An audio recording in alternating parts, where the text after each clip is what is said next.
good, everybody? Welcome back to another My Name Toys video. Today, ladies and gentlemen, we have another WWE full set review on the brand new WWE Elite Decade of Domination Series number 2 wave.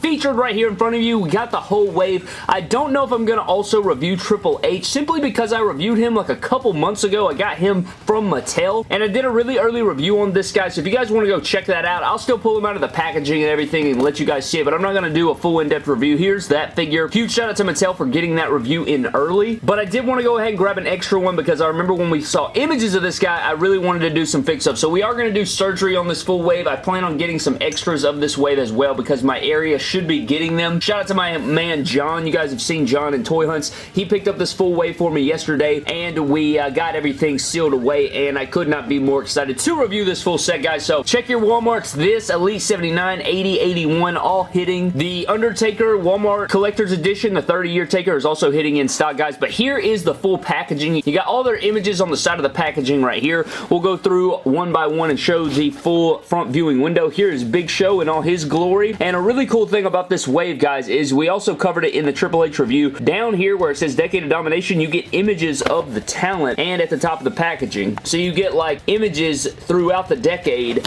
of the talent, and then you got an image of the guys on the back. You got the rest of the figures in the wave, and then on the other side you get this cool like paint splatter effect with more images of the talent. So I think this packaging is really cool. It's like they're really celebrating a decade. Here's Beth Phoenix. You got more images of Beth Phoenix down here, up here. On the back, the same image. You got little bio reads, of course. You got the rest of the figures in the wave. More images of Beth there. Next up, you have Kofi, who I know a lot of people are going to be crapping on because of his knee pads. I mean, just look at him. Hopefully the figure's not that bad, but you get images of Kofi here, images of Kofi up there. You get the image of Kofi on the back. Little bio read. Kofi Kingston again. And then we've already covered Triple H in another video, so you guys can go check that out if you would like. But here is Kane, which is one of the ones that I was probably most excited for. But you get images of Kane here. More images of Kane right here. You get the cool image with the rag on the head right there. Oh, dude, that is early 2000s Kane if I've ever seen it. But that is pretty much the full figures before we crack them out of the packaging, guys. So with that being said, let's go ahead, knock all these guys out of their packaging, and take a closer look at what the Decade of Domination Series 2 is all about.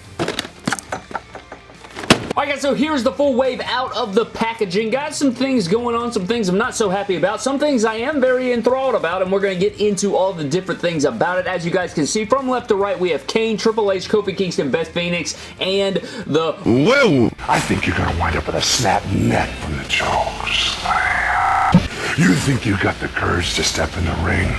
The biggest show of them all. So I guess what we can do is just work right to left and we'll get through all the good things, cover all their accessories and everything like that. So let's dive into Big Show, guys. First off, Big Show, this head sculpt is absolutely spectacular. I think this is one of the better Big Show head sculpts. You got a pissed off Big Show right there, and I think that works out pretty damn good for Big Show. I like this head sculpt a lot. I like the torso we got going on. He's very giant. His hands look really good. Also, his interchangeable hands are also big, so you love to see that. I remember a long time ago they would have just, you know, they would have just gave him regular interchangeable hands when Big Show's hands are absolutely massive, so you love to see that. Not only does he come with interchangeable choke slam slash mic holding hands, he has his fists, and he also has this chair, which is going to be his WrestleMania 24 chair. Now, I don't know if this is the actual chair, but if this is the actual chair that they used, this is god-awful. WrestleMania 24, got some superstars there. This is fine, but this as the main chair seat, just the Big Show's giant face. Whoa! And then you got Big Show written in little letters with this clear background right here. That's a terrible commemorative chair. If anybody went to this show, sat on the floor, and has this chair and it's real, first of all, send it to me. Second of all, get your money back because that's a god-awful commemorative chair. And that's all I got to say about that. We've seen chairs like this before. It's the commemorative chair sort of piece. It kind of feels puffy. It's got a sticker over the top. My camera is being a piece of ish, not wanting to focus, but there you go. The rest of the figure, guys, is just your regular black singlet. Really like this torso mold going on right here. It's kind of wonky when you look at it from afar and you just kind of see that it's a painted on singlet. It just looks a bit odd to me, not having any sculpt whatsoever on it, but it's not the biggest deal. It's not a huge deal. It just kind of looks odd from this angle here. You do get his leg tattoo, you get his arm tattoo, big black boots, he's got double jointed knees and all the stuff, and he is on ball joints. So this Big Show can do the splitsies. He's got a lot of good stuff going on, and if you guys want to see a comparison between another pissed off angry Big Show, here's our comparison, you got the camo one on the left, which I definitely like more as far as an attire is concerned. However, you know, when you think of the Big Show and you think of the Ruthless Aggression era, you think of just regular black singlet. And yeah, here's the difference between the two. You guys can see the difference in the True Effects technology and the regular sculpted technology. So there you go. There is the Big Show. Whoa. I also like the lip color he's got going on over there. Now for Beth Phoenix, she doesn't really come with a lot, guys. She comes with the Women's Championship, which we've seen many times before, but it looks really good. I like the sparkle going on, the little, you know, the brightness and the shininess of the gold. She also comes with interchangeable mic holding hands, which are also beautiful to see. Really like the way these look. And then we have her interchangeable hands here, which are her entrance hands, I guess. She doesn't have any, you know, nail polish or anything. They're just regular skin tone. This is a really good Beth Phoenix head sculpt. I think this is really damn good. It looks just like her. I like the blonde hair and everything. The only thing I don't really like about the figure is the attire. I don't like the green, man. It just kind of looks odd to me. I feel like she had other attires that would have been better, but maybe it's because we've gotten some of those, maybe. I don't know what the deal is there, but you guys can see she's got the Phoenix logo there. She's got the Phoenix logo there. She also has pinless joints on her knees, and if you guys did not know, I wanted to make a whole separate video about this, and I guess I probably will, but moving forward, guys, they are going to start incorporating double jointed arms and knees in every Elite. They're starting out with the Elite 85 Bray and the Elite 85 Becky Lynch, and from now on, we are going to be getting double jointed arms and knees, but they're going to be pinless, so it's kind of a con and a pro. Now, I'm all about double jointed, and it's just going to hurt some of the customization that we can do, and we'll have to see how well you can interchange it. We'll probably do a whole separate video on it, but having these pinless joints like this, I don't know, it doesn't really work for me on the knees. Like, every figure I've gotten with pinless knees always has these marks on the knees. You guys can see these marks that are always on the knees there, and then the legs just get like this real, like, I don't even know how to describe it. Like, first of all, the double joint knee is not as good as you would maybe think. Like, it just won't rotate, and that was the same problem with my Angelo Dawkins. You guys remember my Elite 81 Angelo Dawkins would not rotate at the knee. Like, it would bend pretty good, but the second joint wouldn't bend as good, and you guys can kind of see, I don't know, it's just a little bit odd, and it gets a little loosey there at the bottom. I just hope that they improve upon it as we go through, and maybe it'll be better and better as we get through it, but Elite 85 starting there. They're starting out with Becky Lynch, with the women's figures having double jointed arms and double jointed knees. They're going to change the game even more than we already thought, and then all the men's figures having double jointed arms. I can't even imagine it, bro. Like, we're about to enter prime time for pick fetting and stop motion and stuff, because we're going to be able to do a lot more range of motion. Poses are going to be a lot easier. It's just going to be a lot less of a headache, but this Beth Phoenix figure is meh, even though the head sculpt is bomb. I do like that about it. Let's move on to Kofi Kingston, guys. This figure right here may be one of the worst in the set, and we're going to rank it at the very end, so stay tuned for the ranking of the set. But starting out first at the top, I like the head sculpt a lot. I like his headband he's got going. This short style is the way his hair was. Torso looks good. He's got his tattoos. He's got his wristbands in the black, yellow, and green. I like the tights. You got the flag there on the butt. It does say Kingston. One thing that looks a little bit odd is this KI right here on this Kingston on the butt. You can see how, like, close that is, and then as it goes, it gets, like, I don't know, it's just very weird. It's just very odd looking. Like, you see how close that is? It's just like the print got a little bit messed up, but I like the yellow attire and everything like that. He does not have knee pads. They painted on the knee pads, which is very weird. I don't know why they did that. I'm not exactly sure why they did that, but you have painted on, or I guess the thighs are actually painted on. If you know what you could do? You could probably acetone all of this skin tone off of the legs and just make this whole figure in yellow tights. I think that is a thing. It probably look a bit wonky because stripes would come out of nowhere, but they painted this skin tone over these yellow legs, and that just looks a little bit odd. I think he definitely needs knee pads, but the yellow kick pads look good with the black and the stripes and everything. I really like that. He does come with his entrance ricochet hands. SOS. You guys get the deal. So he's got the SOS. He's got the entrance hands. God, I miss Pyro. He also comes with mic holding hands, and he also comes with these jogging pants, which is kind of a throwback to his Elite 9 figure that came with very similar, like, yellow and black gear, and then he had these, you know, he had the jogging pants on there. I'm going to go ahead and put these on the figure so you guys can see what they look like on the figure. So here's the Kofi Kingston with the jogging pants on there. I think it looks pretty good. It definitely fits the figure way better than their Elite 9 figure. Their Elite 9 figure, the pants were way too wide and baggy, but these look really good on here. You got the yellow stripes down the side, but I'm just going to leave Kofi like that. One thing I will say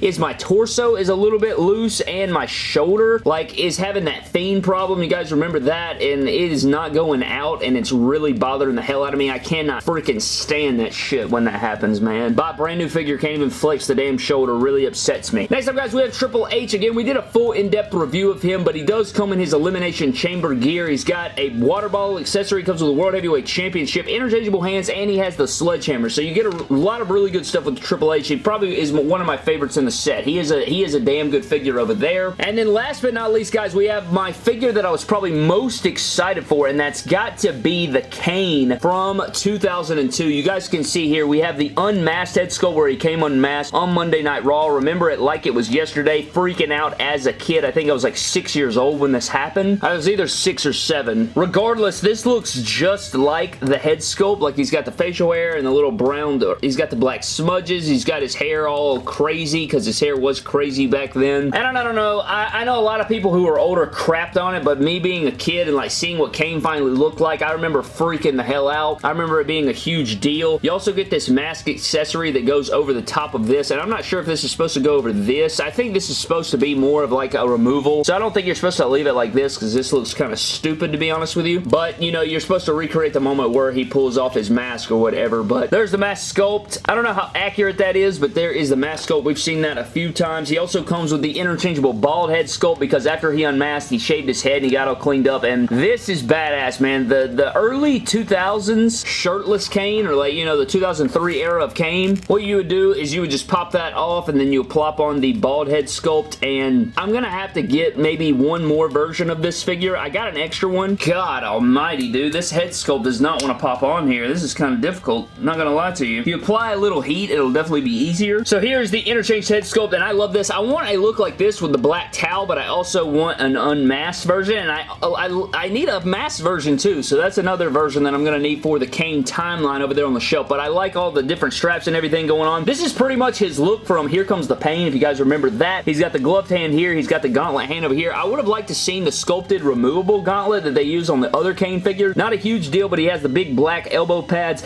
He also has the straps going down. You got some nice designs going on over there. You got some different flame stuff going on, and then he has his really sick boots on that he wore around this time. They have the buckles, they have the little pieces and stuff right here. This is pretty much a re-release of the ringside exclusive Kane from all those years ago. That was one of the most sought after ringside exclusives, but now that they've re-released this, I mean, it is what it is. If you have that figure mock, I'd say that's absolutely pristine, like that's absolutely epic. But now with the re-release of this, I'm sure that will drop in value just a little bit, at least not mock. If it's mock, then you're probably good, but if it's loose, it'll still be worth something, but it won't be near what it was, I don't think. I could be wrong about that, but I love this Kane. I think it is sick as hell, and if you guys want to see a comparison between like 02 Kane and then 03, 04, 05 Kane, here you go right here. So here you have the shirtless Kane with the stitching tights, and then you have the other version right there, and yeah, dude, Kane's just so good, man. One of my favorites of all time. What a baller. I hate to see what he's become. Every time he comes back, I'm like, why? Just leave. Just stay retired. Kane died for me in like 2012, at least the character like this, you know, like 2011, he was gone. But that is the full wave, guys. Let's go ahead and rank them. I want to rank them from worst to best. Alright, so starting out at the bottom of the ranking, this one was really tough for me. I didn't know which one to go with. Oh, dude.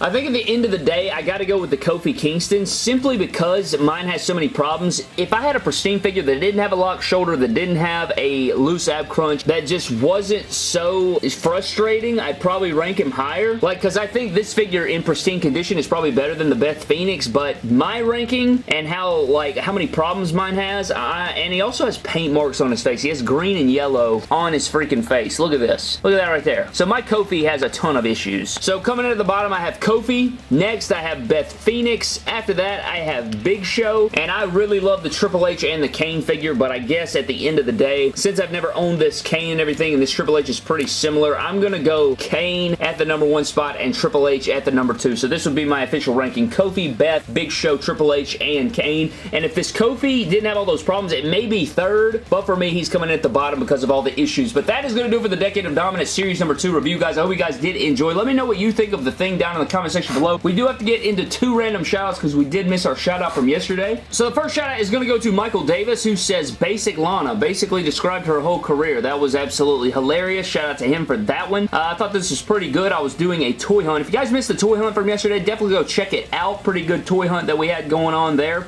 JoJo and the wifey tagged along on that one, but Michael says Basic Lana because I was describing the figures that we were finding, and we did find a Basic Lana. There you go. Funny comment from Michael Davis. Shout out to him. And then the second comment shout out is going to go to Elaine Frausto, or Frausto. Says no one. Literally no one. JoJo screaming in the background. And that is exactly what he did, Brad. Go check out the toy hunt. Pretty good stuff. JoJo was letting us know how he felt about the figures. But a huge shout out to Elaine for that comment. Guys, if you guys would like a comment shout out in a future video, comment down below, subscribe to the channel, turn on the bell, and leave a like on the video for a potential shout out in our next video or a future video. But thank you guys for watching. Let me know what you think of the Decade of Domination wave. Overall, really excited for the wave. I think we got some pretty good stuff going on right here. I really wish we could get an overall Ruthless Aggression wave, but you know, whatever the case is. But anyways, guys, I'm getting the hell out of here. Thank you for watching. Subscribe to the channel, and I'll see you guys in the next video.